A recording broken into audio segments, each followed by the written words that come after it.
Hello everyone and welcome back guys to a brand new video where today, yes, we're back finally once more with another one of our F1 2021 hot lap and track guides. This time out, we're of course here in Baku, round 4 of the 2021 not real season. It's the fourth track on the game, obviously before Portimao and Imola of course got added, so I'm not even 100% sure where we are at the moment. Of course we'll do Jeddah in the very near future as well, loving racing around that track, but yeah, this week is all about Baku, and I'd argue the Baku City circuit is probably one of the best ones on F1 2021 for learning no ABS, no traction control, and racing lining. It was really a good circuit for sort of testing your abilities, no room for error, and things like that. Of course, all the usual disclaimers up on the screen. You know, if you're new to these hot lap guides, obviously read through that, but of course anyone that has been watching these hot lap videos, you will already know the drill as we get ready for this one here today. But yeah, Baku though, of course, a very, very fine balance. Actually quite a difficult track in terms of setup on F1 2021. Rather than 7-8 wings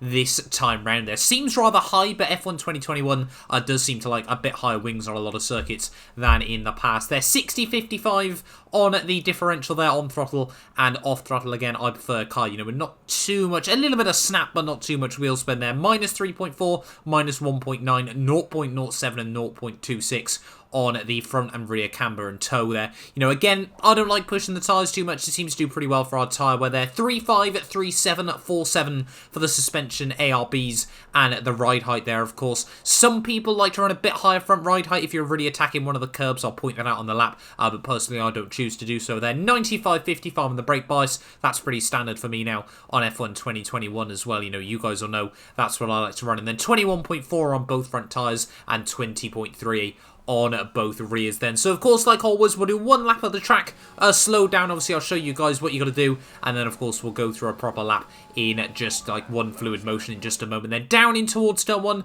want to be braking just before the 100 meter board there. You can see the curbing as well just behind it. You know, you want to try and open up this corner as best as possible, get those outside wheels over the curb as you're heading towards the first corner there. Slam on the gears, obviously slam down the gears, obviously slam on the brake pedal as you head in towards that first corner there. Third gear, tip it in, try to avoid actually clipping that inside curb there, and then on the exit you really want to try and get the car nicely over this sausage curb. Short shift up into fourth gear on the exit. You're going to be hearing that a lot over the course of this lap. Leave the car hung over to the right hand side of the circuit, and then you want to be looking for this little 100 meter board there and just that little hole in the wall as you slam on the brakes in towards turn 2. This time around, second gear there, you can afford to just take a little bit of the curb there. You can see I absolutely nail that one if I do say so myself. And then short shift again back into fourth gear on the exit of the corner. I personally like to move over towards the left hand side there, and then of course as the track kinks slightly to the left there, you move back over to the right hand side. Again, want to be looking at the 100 meter board in towards the next corner here, and again obviously we're going to be cycling all the way back down another 90-degree left hander, the third one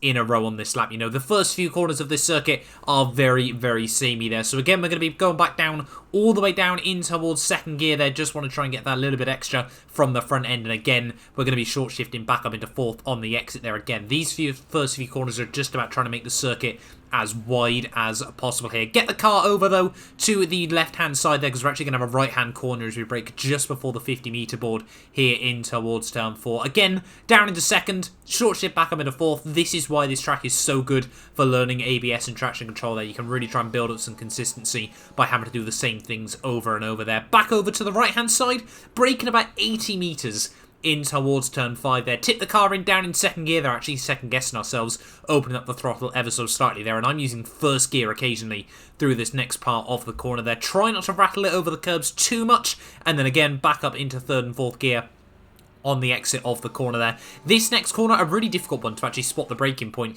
You want to be looking for just as that wall falls away from you on the right hand side there. You know, as that opens up on the inside of the corner there, you want to be getting on the brakes once more there. And this corner, you can actually take a lot of curb through here as well, which personally I really like to do there. All the way back down the gears once more in towards second gear this time around. Again, you can see we really do take a lot of curb when you watch it slow down. Obviously, yeah, really trying to attack the curbs there. And again, cycling it back up into third there, you can short shift up to fourth on the exit of the corner. You see this time around I leave it in third, get a nice big snap of oversteer on the exit as we head in towards one of the most infamous corners of the lap. Braking about 65 meters into here, and you're basically just turning in and praying. Attack the curbs on the inside there. We got very lucky not to attach the rear wheel to the outside wall there, and then back down into second as you come over the top there. Really want to try and keep this first part nice and tidy so you can get the car rotated back over to the right-hand side, chuck it in to the next left-hander there, again down into third gear, and again short shifting up into fourth on the exit of the corner, and now it's going to be a nice long blast in towards the final few corners of the lap here. So you get on the power nice and early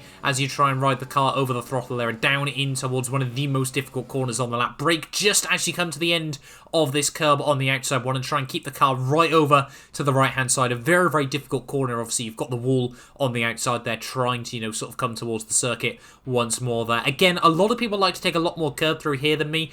I just can't find any consistency with it, so I'm just avoiding that curb altogether. I always have done, I probably always will do, and then back up into fourth gear on the exit there. You can get the outside wheels over that curbing there. Leave it all the way over on the right-hand side as you head back down the hill here. Again, we're just going to cycle back up in towards sixth there, maybe even seventh gear as you get ready to get on the anchors once more. They're just at the 100-meter board in towards what is the final proper corner of the lap there. Try to avoid taking too much on that outside curb. It can really cost you front-end rotation as you head through the final proper corner there. Get the car nicely over that exit curb as well there. You can actually try and land it flat on the other side of the curb there, and then again it's just back on the throttle for the huge monstrous front straightaway here from the Baku City circuit. Thread the needle through those final two corners, you know, in the modern high downforce cars, that one's really not much of a challenge. And then it's just on full throttle all the way back down. You watch this clock slowly tick by there as you try and get towards the start-finish line. And this is going to be a 1 minute 38.762 there. So that is a lap then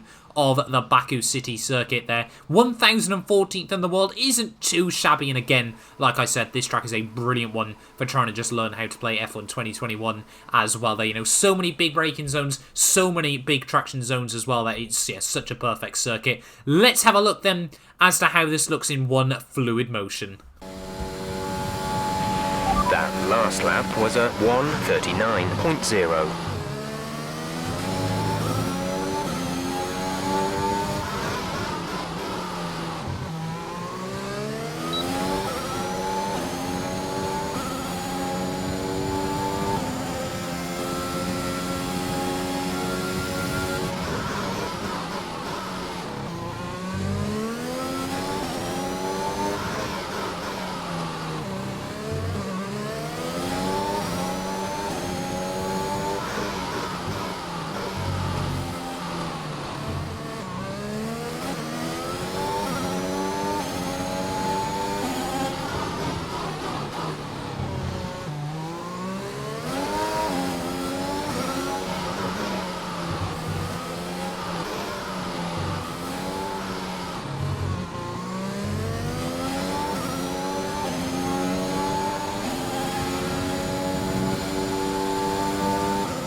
So there we go then, crossing the line once more, and once again that was a 1:38.762 here. Like I said, I think Baku, yeah, is genuinely one of the best tracks. If you're trying to learn no assists on F1 2021, it's a very odd circuit, you know, we just don't have any other tracks like it in Formula 1, and I think that's what makes the real life Grand Prix rather interesting as well. But of course, no room for error. It very much is a circuit, you know, if you want to learn around here, you're going to have a lot of patience as well, because, you know, just trying to learn on the brakes, you know, it's a brilliant circuit for trying to learn how not to panic on the brakes, how to really utilise the brakes, get the most out of them, but also obviously trying to get on the throttle nice and quickly on the exits of corners there as well. You can see we actually just nod that outside wall as well on this lap there, but just trying to push to the limits. I actually found myself, you know, Baku really does suit my driving style as well, you know, sort of very much get the car slowed down, then get it rotated into a corner. So yeah, I actually found myself finding and picking up pace rather quickly around here, and I think it's why I've had so much success around this circuit in the past. Of course, the turn 8, the castle section,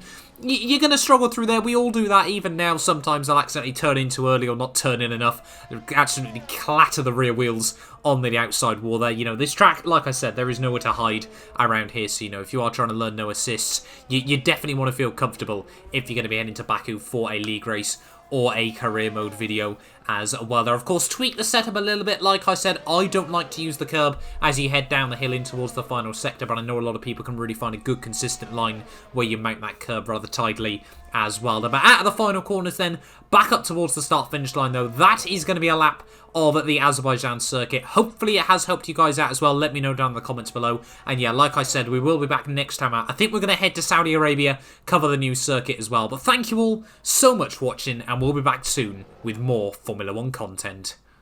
None of these videos would be possible without the help of our channel supporters. So a massive thank you to The Travesty, Patrick, Chwan, David, Ben, Aidan, Estasios, Kato, Sean, Johnny, McBlam, Mighty Spork, Tazief, William, and Nanon for becoming channel members. If you want to be featured at the end of all these videos, make sure you just click the join button down below.